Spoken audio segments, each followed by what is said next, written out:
Welcome to Vice and Easy, your podcast for all things Miami Vice, with your host, Marina.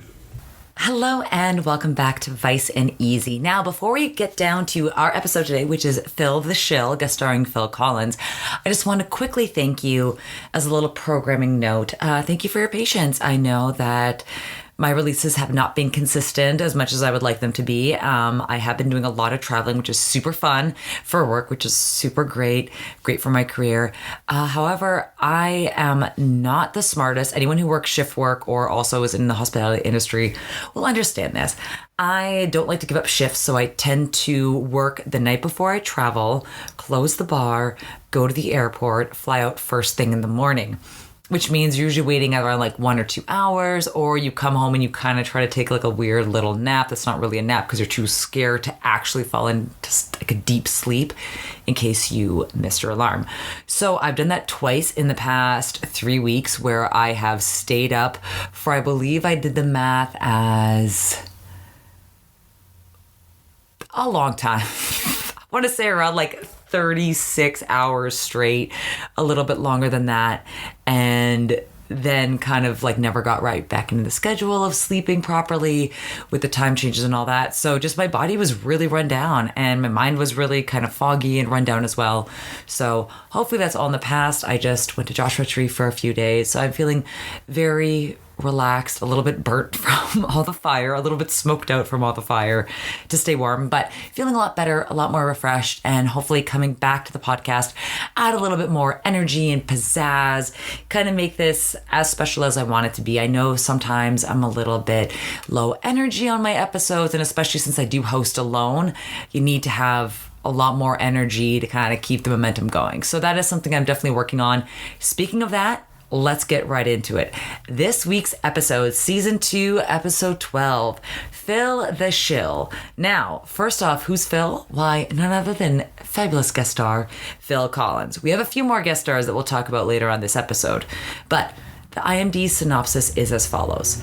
A British television personality who has dealings with a major cocaine dealer is targeted by Crockett in Tubbs. Now, I personally think that British television personality is a little bit of a stretch because when we open up in the episode, we have this kind of cheesy, very 80s small studio set for this game called Rat Race with none other than Zwitek and Emo Phillips as the two main contestants. And of course, Zito is cheering him on in the audience.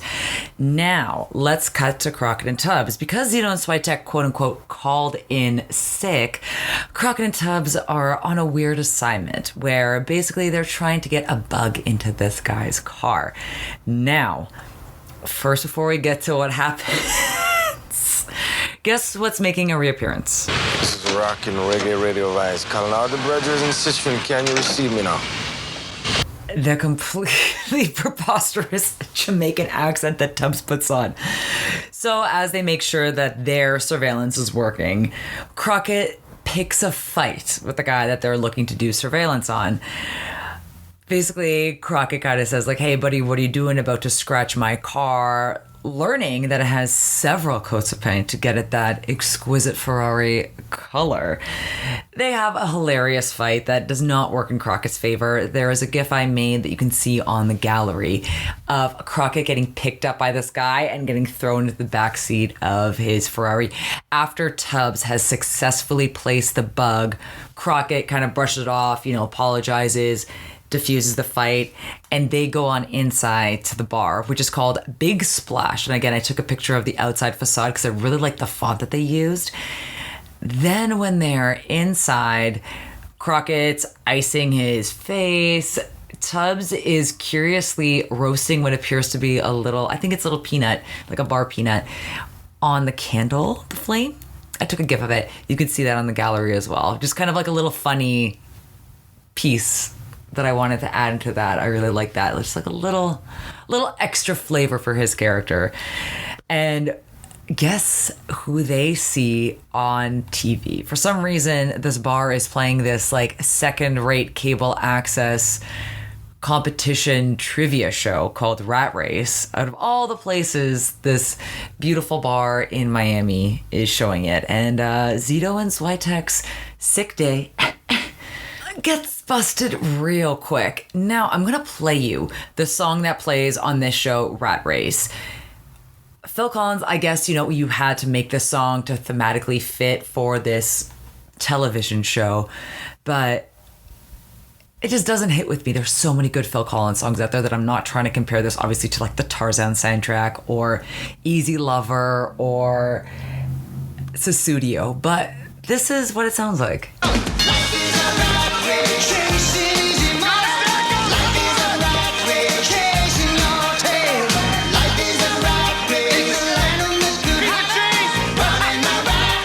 Now, not to veer too off topic, but did you ever play that game as children? I believe it was a board game called Rat Race, right?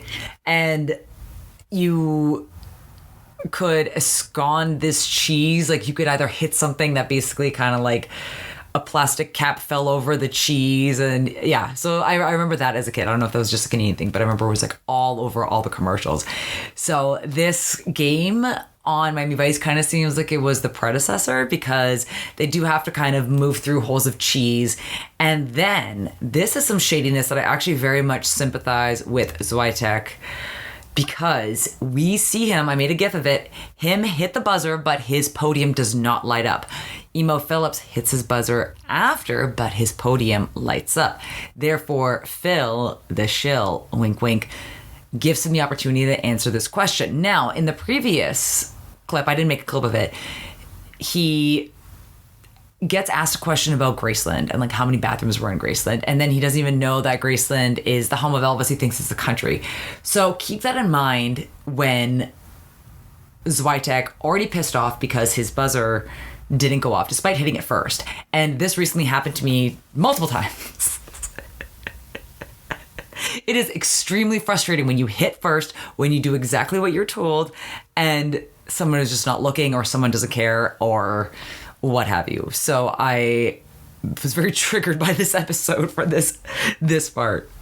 And even more so when Zwitek is completely frustrated in this next scene as I play this clip. Well, Joe, for 100,000 smackaroonies now, I want to know when and where Elvis Presley last fired a gun into a TV set, and whose image was the intended target. I know it! 5 seconds or we throw it to Stan. 1974, penthouse suite Ramada in Asheville, North Carolina, and he shot at Robert Goulet. Absolutely correct!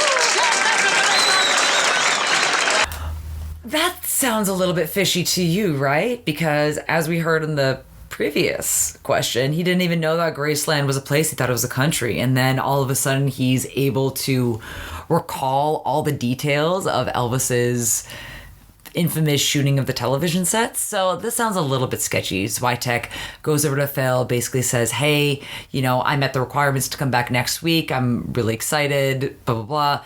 That's when Phil kind of pushes back, tells him he's SOL and that the show has been canceled. Zwitek naturally is really pissed hearing this news, as he should be. But again, Phil kind of says like, hey, what are you going to do? We learn later that it's a con, which is a surprise to nobody, that Emo Phillips was basically the plant, and that by winning the money, Phil had promised him a cut of the money and is able to then squirrel out that money, the $20,000 he was supposed to pay to Emo Phillips, with the rest of the $80,000 of the $100,000 prize money, and keep that all for himself. Now, one thing I want to remind you is that con man actually stands for confidence man, that these con men, the whole point is that they're charming and they disarm you, and that they're able to get away with it because you believe their story, or they're able to charm the pants off of whoever's digging into things.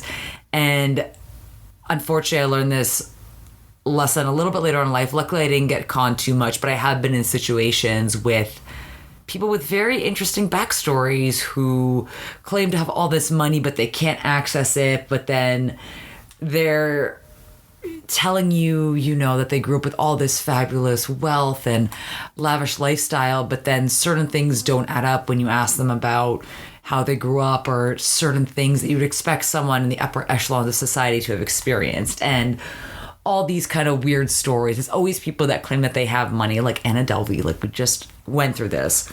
Or I remember the Dirty John podcast kind of woke me up to that too, that these con men do have a charm to them. They're called confidence men for a reason. They're supposed to take your money with a smile. And then there was another really dirty con man who faked having cancer and was on the Real Housewives of Orange County named Brooks. And that was so cringy to watch this smart and successful woman be conned. And it kind of is an eye-opener to everybody that no matter how smart you are, you can still be taken advantage of. And it's something to just watch out for. And if someone sounds too good to be true, they probably are.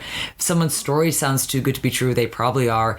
And if someone is upper crust society wealthy, they can usually access their money. So don't fall for it. If you ever lend money to somebody, never expect to get it back. It is a gift, plain and simple. There we go. Life advice. There we go. End of the podcast. Good night, guys. No. Let's get back to the episode. We bugged the guy in the car. And I say me, I mean Tubbs.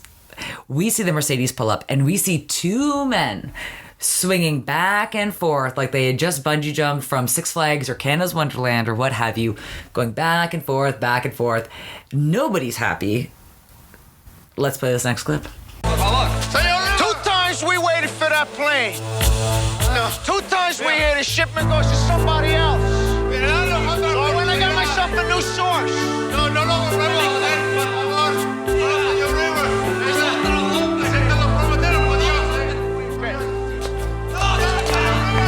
So I extended that clip a little bit just so I can include the score for y'all because I really enjoy it.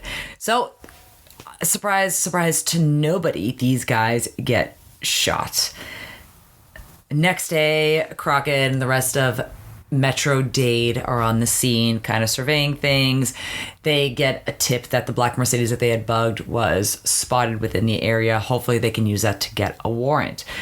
And then we head back to the precinct. Now, we got a few different funny stories going on. Zwitek and Zito are practicing what they're going to say to Castillo and, wanting to make sure that they don't get in trouble. Surprise, surprise, Castillo already knows that they skipped work, so they get put on graveyard shift, taking over for Gina and Trudy, and they get docked a day's pay. Then we have Crockett and Tubbs talking to Castillo with Crockett in the lovely, loose-knit pink undershirt that I love so much. I'm trying to remember what episode it was from. It was from a couple of episodes ago, and I'm really enjoying that it's continuing its life in season 2. But let's get to the real things. What are they talking about? They're talking about how this deal operates. Now, I completely forgot to say, in the scene where we saw the two guys who were swinging from overhead get shot, who else steps out of the car but none other than other guest star, Kyra Sedgwick. She has a bigger role to play in this than she seems in this next clip. He's starting to move kilos to semi-pro part-time dealers. Doctors, stockbrokers, respectable, regular guy types. His girlfriend acts as a broker. Maybe Rivers is just giving her something to play with, but she makes the connections. He's the one that supervises delivery. We caught a couple of names. Nothing solid. He's gonna be looking for a new supplier now that he's retiring those guys at the warehouse. We gotta find a way to get close to this guy. All right, now let's get to the fun stuff. So we get, which is very rare because usually a shopping spree montage has a female protagonist. Now we get a male protagonist going out and about in Miami, shopping for fabulous things, car phone service, picking out a new car phone, as he's decked out in purple and gold, two of the most regal colors you could think of. Purple is the color of royalty. What I also love is this is what one of my guy friends pointed out, that Phil Collins, not known as a conventionally attractive man, however, all of his album covers are just close-ups of his face, and he's rocking a little bit of a receding hairline, a little bit combed down in the front, and he looks amazing because he just has so much confidence. He's looking at telescopes. He's buying more shiny ties and more shiny undershirts. He has a Lamborghini, and shopping attendants are filling it up with bags as he drives off to a jewelry store. Now, my favorite part of the scene is that a woman asks him, if she can help him, completely ignores her, goes other to a blonde woman who looks so familiar. I reversed Google image searched her and tried to find her on IMDb, tried to find her on Wikipedia, tried to find her on the Miami Vice Wiki. I cannot find out who the blonde jewelry store attendant is, and it's driving me nuts because I really like her look. She has such a pretty face with like a diamond-shaped jawline, very pretty, and like big, kind of not super weird and crunchy voluminous hair, but like just like a very pretty elegant haircut, and driving me nuts. But basically he goes to her specifically to buy jewelry, and in the corner we see Kyra Sedgwick looking beautiful with like her great perfect figure in like a cerulean blue dress, looking at this multi-strand pearl necklace. So jokes aside. So basically he, you know, he's very pushy and like déclassé, asking like what's real, how much this costs, you know, a little bit off-putting, a little bit new money, if you will. These real? Real expensive. Yeah, well, I got the reddies, if that's what you're worried about. Let's have a look at some of this stuff. Nice. I want to see that one and that one there. And I'm going to play a clip of the song that's playing in the background because it is completely appropriate and like super fun for an 80s male shopping montage. Pick it up and put it in your pocket, or somebody else will. Pick it up and put it in your pocket, or somebody else just will. Right? Like, does that put up and put in your pocket or somebody else will? Like, very much exemplifies, like, the me decade. Like, looking, that's what you kind of got to do. So, I get it. Now, as him and Kyra Sedgwick are making small talk, a little bit flirty, not too flirty, though, just like a little bit flirty, and he ends up buying her the necklace and is able to kind of invite her over to his place as she agrees to dinner. Now, this episode is so 80s, it kills me. Case in point.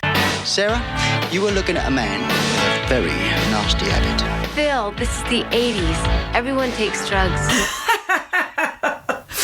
Oh my God. Actually, it's very funny. I have a note in my iPhone that is breaking down the price of cocaine, which we'll get to later on in the episode, but I am so proud of it. And also, if someone found that on my phone, knowing that like I've been sober and like the last time I did cocaine, the one only time I was in grade 12, it's just even funnier.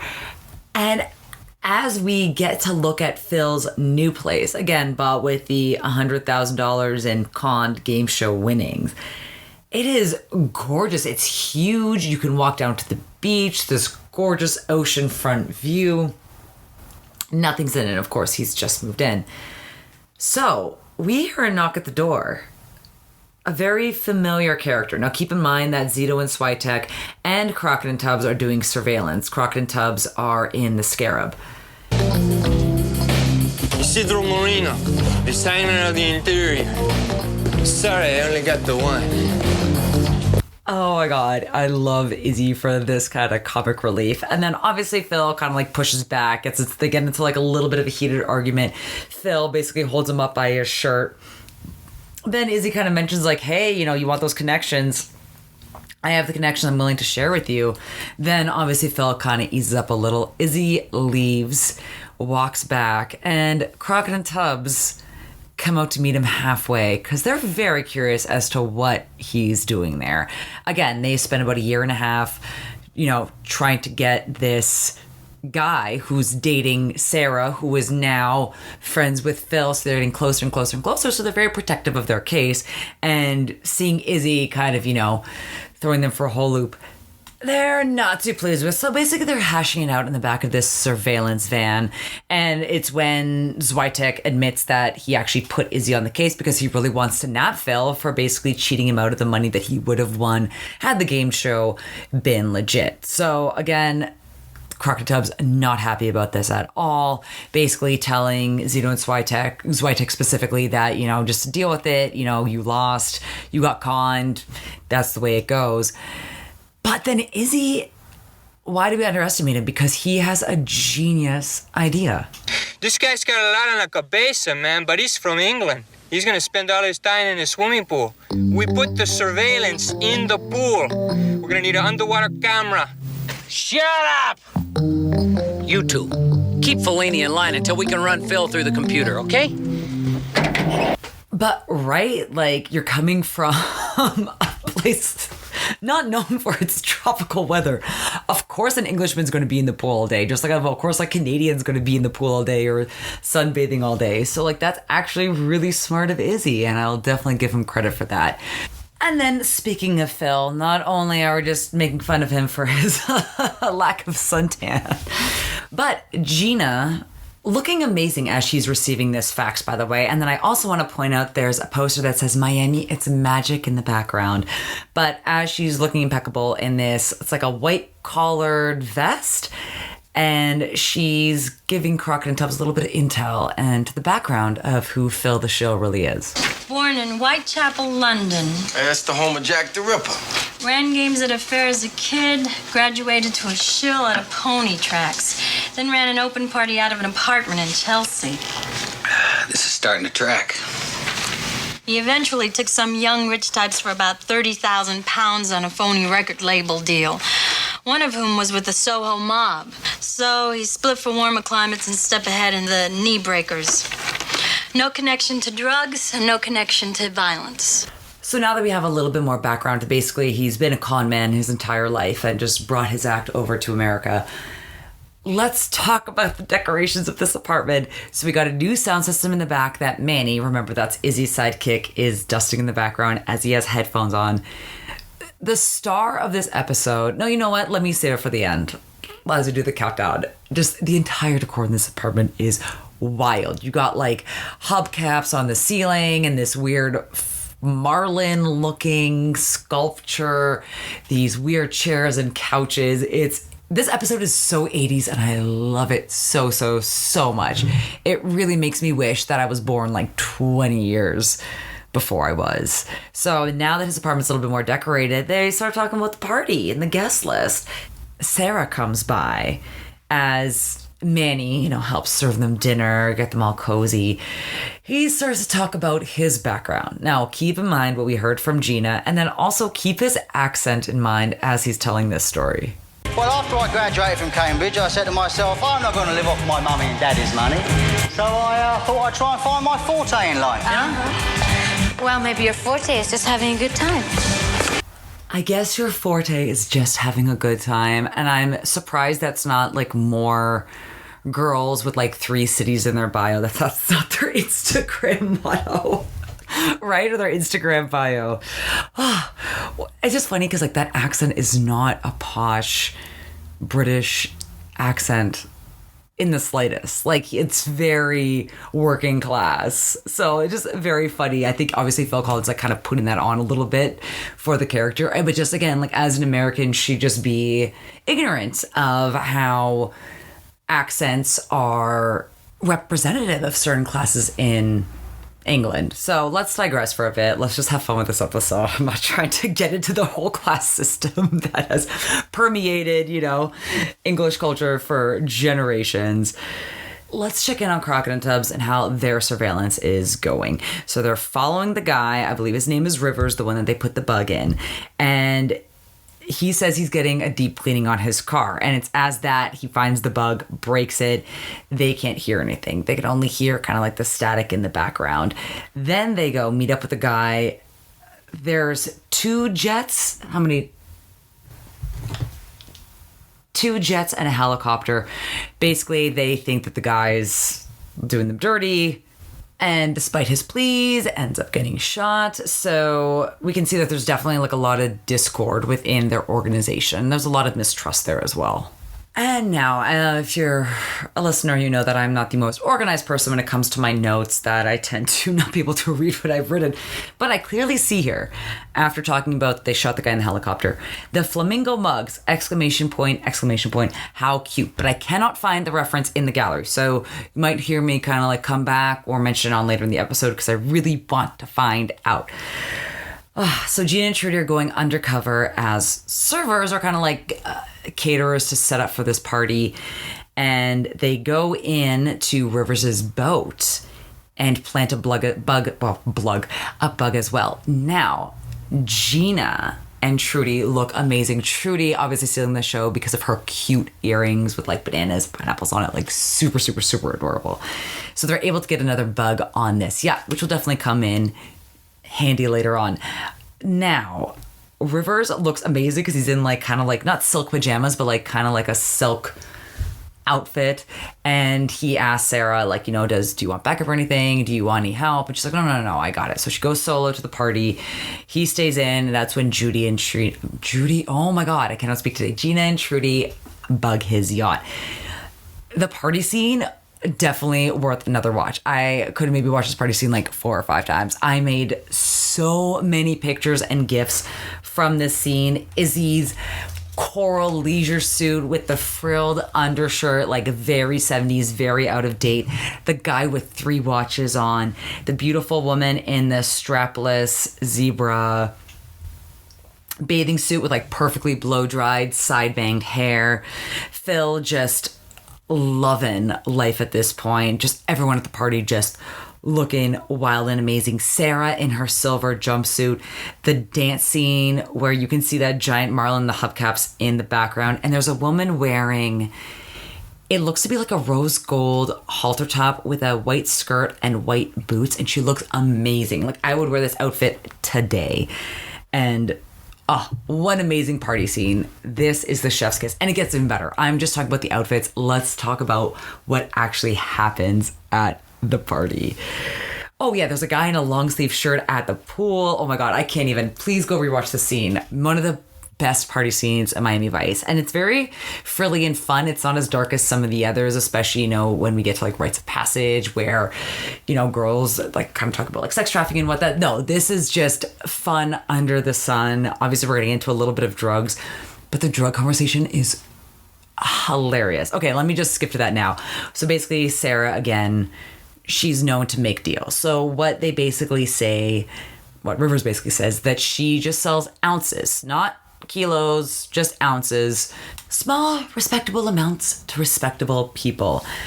However, this friend comes over and, they make the cocaine reference, that they both kind of like tap their nose. It is so bait, and it's like this older woman, and she asks for it, like basically like, I'm a little hungry, like she wants to, add a little bit of weight as in the ounces. I just gotta play the clip for you guys because it just sounds so after school special, like so narky and unnatural. Listen. And there's some doctor friends of mine here too who are interested. All right. It's 2,200. Okay, put me down for 6 OZs, but my friends might want to get a little fatter. Maybe a whole key. Okay. We're gonna break this down. I have a new segment called drug pricing in the 80s, apparently. So 2,200 for 1 ounce, and she's going to get 6 ounces. A kilo is 35 ounces, just so you know kind of like what weight is. And then 8 ball is 3 ounces. So we'll get to that all at the end. I have a very fun segment I'm ready to tell you guys. But like, right, that just sounds so unnatural. I don't know. Is that how you buy drugs? I was like, I could have asked a lot more people for opinions on this episode. So I would have gotten some, real answers. And so after this conversation, I can't even. I'm so excited to break down all the pricing with you guys. Crockett and Tubbs are over here, and they walk with her to make a deal. Ask, about the pricing of a key. And they're basically talking to her and trying to make a deal by meeting this source directly. And that's not what Sarah's for. But again, they know that she's the broker. They want to be able to catch Rivers or red-handed. So, but again, like she's not supposed to make these deals, but to feel the pressure of how much they want to push and how much money she can make into it, it sounds pretty cool. Now, I just gotta play this for you guys. Okay, so we locked in at 35 for the key. That's $87.50 a person. That's a lot of money. A lot of blow. Well, big boys and girls, we can handle it, Yeah. Keys? Kilos? Keys? You buying kilos of this stuff for $35,000? Sure, that's practically a bargain. A bargain? Why didn't you talk to your Uncle Phil first, huh? Wow. The dialogue is so wilted, like stilted and weird. It's so narky. It's like, hello, how do you do, fellow kids? I would like to purchase some drugs. And like they look all like really handsome and put together, and like I know that is not uncommon. Like a lot of high-powered people, very professional, stressful jobs do cocaine. I'm not doubting that, but like the way they talk about it is so weird and stilted. And so naturally, Uncle Phil, the biggest, oh my God, Uncle Phil. That's so funny. He does call himself Uncle Phil. So I kind of picked up on that. But obviously I'm thinking of Fresh Prince of Bel-Air Uncle Phil. So he offers them kind of a way to save a little bit of money and then not go through Sarah. So in the end, using Sarah for her connections and then being Phil, using him for himself. And I don't really blame him. There's no one in this story that you're really rooting for, you know? But obviously Wynn gets back to Sarah when her friend goes to tell her like that she's talked to Phil and that they have this deal worked out. Sarah obviously a little bit uncomfortable, and she gets that news while she's talking to Crockett and Tubbs, excuses herself, talks to Phil, gets him outside, brings him out of the party to talk. He thinks that he's going to get lucky, and not at all. She gets him into the car, starts driving, and then brings him to the yacht where, surprise, surprise, her boyfriend is not happy. Rivers is super pissed that she's trying to push keys when she was just supposed to be a small pusher, like I said, selling small, respectable amounts to respectable people. And also, I'm going to maybe run with this theory, but I think when he says respectable people who might not know what the cost of drugs really are, because if they're thinking that 35 is good for a key, I don't know what a key goes for today. I was kind of using math from what I've heard people buying grams and ounces for. $35,000 in 1984 is pretty steep. And going back to Phil, Gina, as she said in his report, never really been involved with drugs or anything violent. So why would he get himself involved with this? Now, let's hear from him. I think there's been some kind of misunderstanding there. I mean, I was never going to deal any coke. I mean, it just isn't my line at all. Yeah? Well, what were you gonna do with the money when you got it? Hey, dealing with money's never been one of my problems, you know? You're a real smart guy.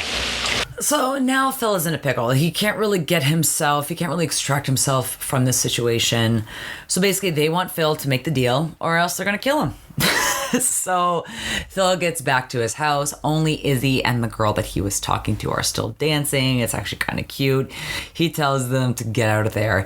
As Phil is up in his safe, kind of taking out what I'm assuming are fake passports and money and all that stuff, Crock and Tubbs pop in to say hi. Phil, you have won a scholarship, a full scholarship to Rayford. That's a prison we got here, pal. Full ride, probably. It will never happen.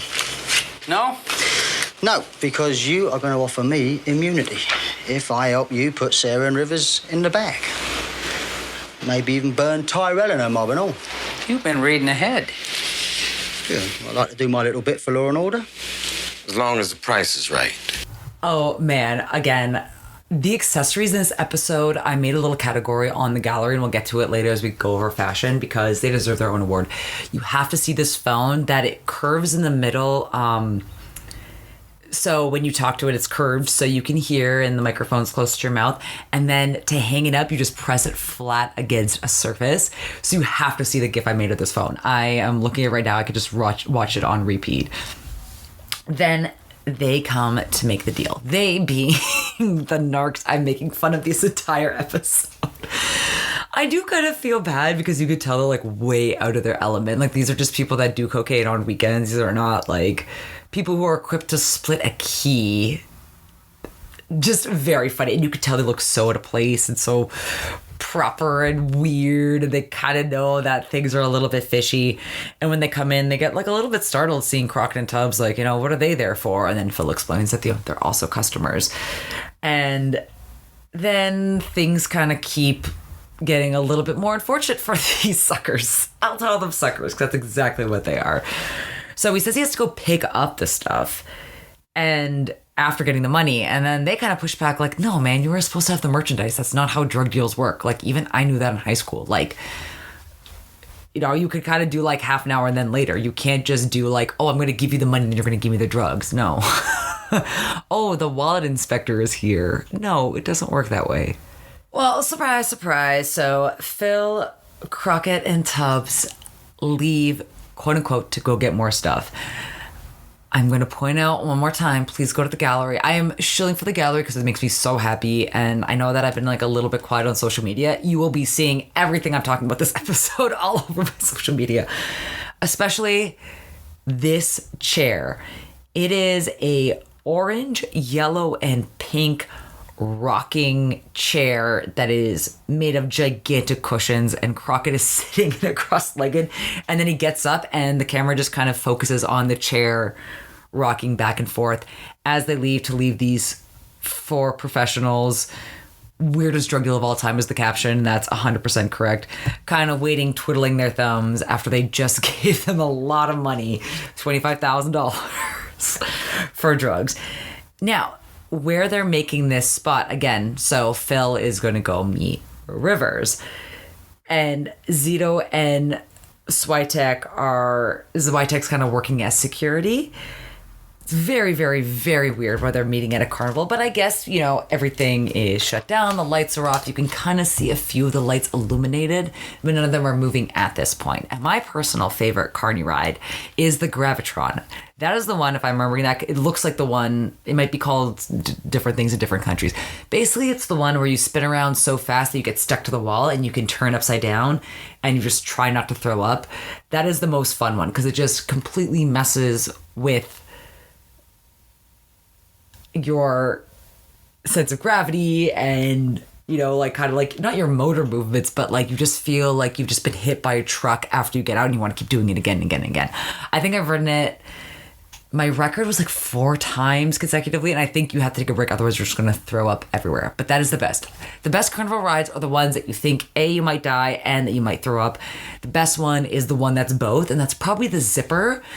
I don't know, again, what it's called in every country, but it's basically where you sit and they cage you in, they lock the door, and you're sitting strapped in, and they flip you upside down, back and forth, upside down, back and forth in this metal contraption. You just keep screaming and clanking. It's so fun. And again, you feel like you're going to die and throw up. And then if you throw up, you're kind of stuck. Like there's not a lot of air. Like you have the grates, obviously, but a lot of it's metal, so if you throw up, the whole thing's just going to be covered in puke, and then your partner's going to throw up. It's going to be a whole mess. Now let's get back to the case. Sorry, I'm totally going off topic. As Phil hands the briefcase over to Rivers, and there was a great shot before we get into the briefcase of the Ferrari and the Lamborghini kind of parked, but a little bit facing in opposite directions as they're waiting to make this deal. Kyra Sedgwick looks amazing in this black sequin jumpsuit. She really has great jumpsuit game in this episode. She has like a great figure to pull it all off in, but she's wearing the pearl necklace, the multi-strand necklace that I mentioned earlier that Phil bought her, which is very interesting.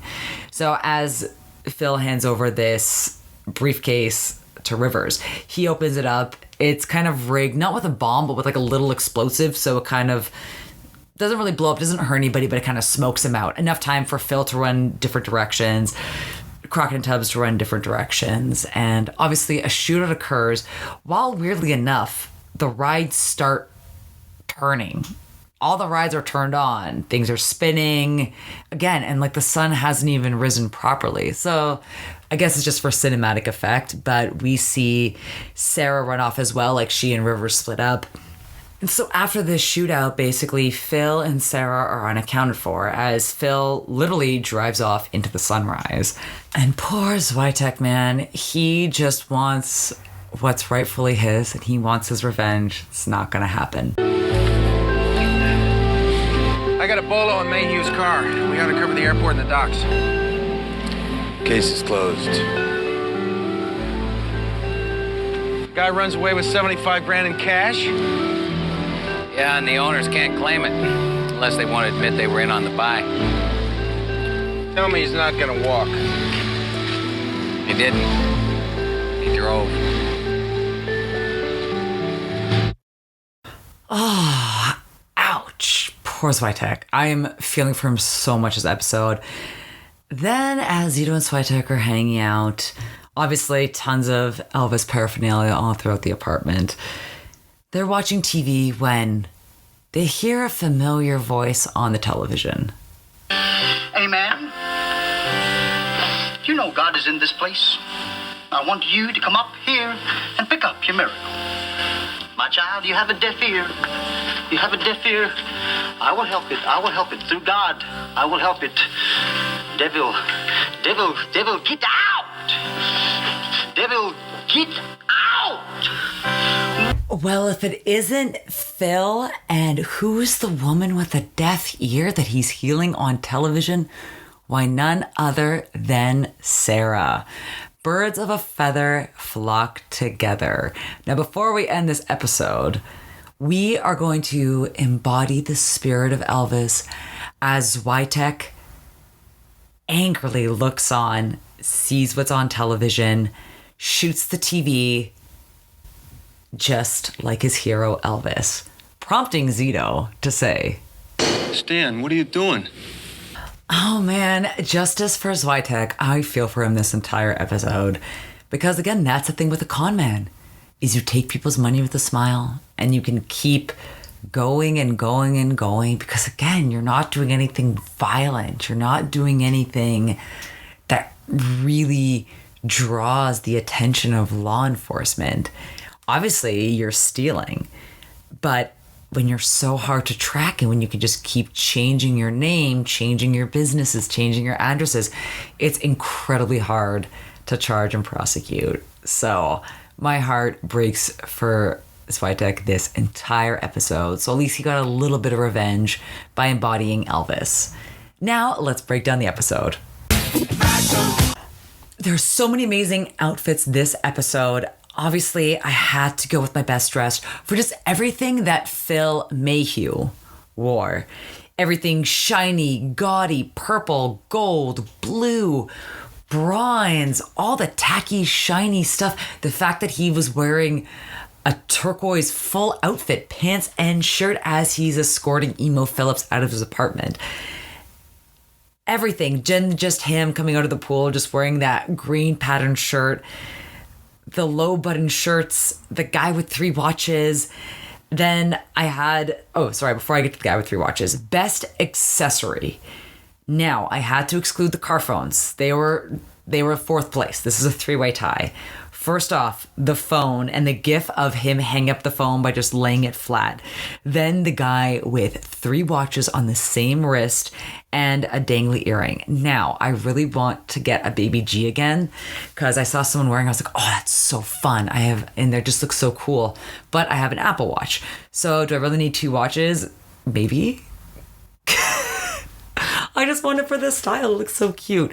Then our last 3-way accessory winner is, of course, Trudy's earrings with like the cherries, the bananas, all that fun stuff. She looks gorgeous as she's sneaking onto the yacht to plant the bug. Now let's get to other outfits. I really love everything that Crockett and Tubbs wear this entire episode.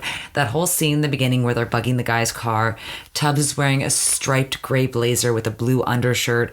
Crockett is wearing a baby blue blazer. Then, as I mentioned, Crockett's loose knit pink undershirt. The lady in the rat race costume with the piece of cheese on her head, the shiny sequin bodysuit, and the fake tail. Everything that Sarah wore, because Kyra Sedgwick just has this like gorgeous, lithe, youthful look to her, and she can just pull off anything. This entire, maybe just everybody is best dressed. I think Zito and Zwitek, their prints are a little bit clashy. There's a picture of them talking to Castillo, and you can see Trudy's pants in the background. You just have like 3 or 4 clashing prints just kind of coming right at you. So I'll exclude them from the best dressed this episode. Now, another very important category, decor. Is it even decor? The true star of this episode is the chair I was mentioning. The orange, yellow, pink. If you don't believe me, please pull over, stop what you're doing right now, and go look at a picture of this chair.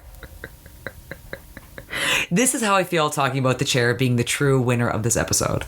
Sue, a round of applause for this inanimate carbon rod. Yeah! What an amazing episode for looks, for decor, for cheesiness, for shiny synthetic fabrics, for everything. Now let's break down music. So, as I mentioned, Life Rose Rat Race by Phil Collins. That's actually on the closing credits. Instead, I get it. It has to be in the show, but when you put it up to like Susudio or Take a Look at Me Now or obviously In the Air Tonight or Easy Lover, it's just like, meh. You can just tell it was kind of like a quickly written song just to be featured on Miami Vice. But I love Phil Collins. He can do no wrong in my eyes. And I'm still very sad I wasn't able to see him on tour in 2019. And that was the I'm Not Dead Yet tour. And I know his health is really failing right now, so sending all the love to him. If I could ever see him on tour again, that'd be great, but I don't think he's up for it. So that's definitely a loss for me. And another song I really liked, very thematically important, was Pick It Up, Brackets, and Put It in Your Pocket, bracket, by Stan Ridgway. And that's the shopping montage song, and it's perfect. Love it, love it, love it. Then we also have Nausea by the Executive Slacks, or just by Executive Slacks. Rock by Day, Roll by Night by Eugene Smith at the Party. Then, today I learned something very interesting. Knock on Wood is actually by Eric Clapton originally. I only knew the cover that Amy Stewart released in the 70s. So I learned something new today. However, for this episode, for its cheesiness, for its heavy synth, and for its thematic relevance, it's going to be Pick It Up and Put It in Your Pocket by Stan Ridgway as the winner.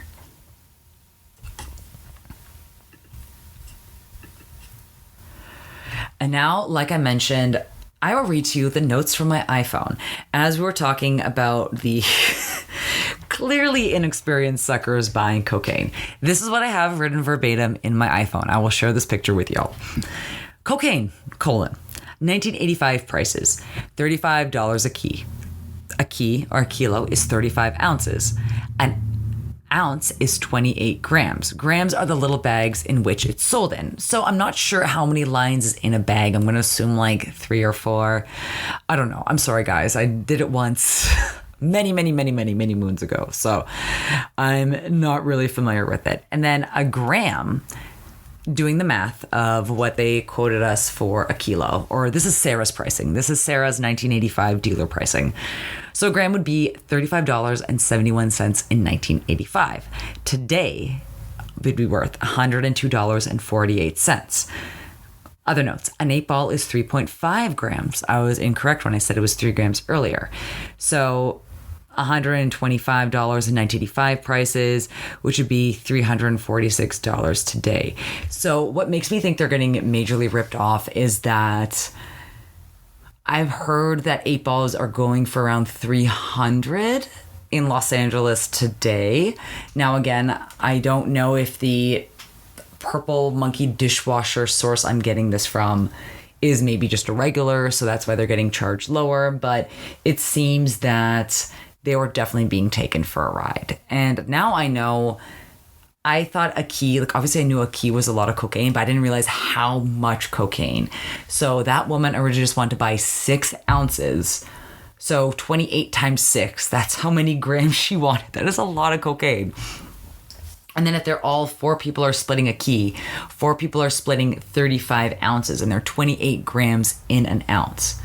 So that means they're getting 7 ounces each. So 7 times 28. Like, these are big numbers. This is a lot of cocaine just to have on you on person. And I guess in their mind, if they're just doing a lot of it, then they'll never run out. But joke's on them. They got taken for a ride.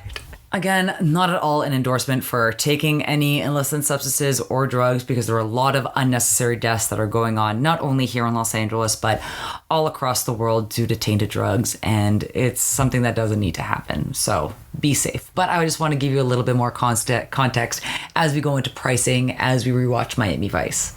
And as we finish wrapping up this episode, because I do have a scandalous little Vice-D story I'm going to read for you. Best line, hands down, Crockett, bring it once again. Tell me he's not gonna walk. He didn't. He drove. Oh man. Now let's get into some Vice tea. Let me get kind of the sad stuff out of the way before we get to the really wild stuff. So Kyra Sedgwick, married to Kevin Bacon since forever, and it turns out they did lose a huge chunk of their combined money, their combined savings, to Bernie Madoff Also a notorious con man shyster that milked and conned people out of millions, billions of dollars. So unfortunately, that's a parallel they didn't expect to see with an old episode of Miami Vice. Aside from that, Kyra Sedgwick and Kevin Bacon could do no wrong. I do want to watch The Closer. I remember my parents were really into it, and it kind of, I don't know, it just didn't really interest me at the time. But I think now, you know, I want to get into it and see what I was missing, because she got nothing but high praise and reviews for her time on that show. Now, speaking of Phil Collins honestly could have his own Vice Tea special, but I just want to focus on some of the wildness that went on with his ex-wife. This is an excerpt from a 2022 interview with Orianne in the New York Post. Get ready. It's long, and there's lots of juicy tidbits. Orianne, his ex-wife, says she added that it's over their legal battles, including him having her evicted in January 2021 from the Miami Beach home they once shared until she moved in her new husband. As the Post previously reported, Orianne split with Phil via text while they were both in the house. She declined to talk about it for this interview. Quote, after being together for 23 years, it's ridiculous. We are the parents of 2 kids together, she said. These are stupid battles. I think it should have been kept private instead of going viral in the press. There were so many bad things that were said. But Orianne is also hurt by things said about her. Phil's lawyers have been horrible. They are saying that I was the girlfriend of the summer of 2020, she told the Post. Come on, I'm the mother of 2 of his kids. I was married to him and we got back together. It's super rude to say that.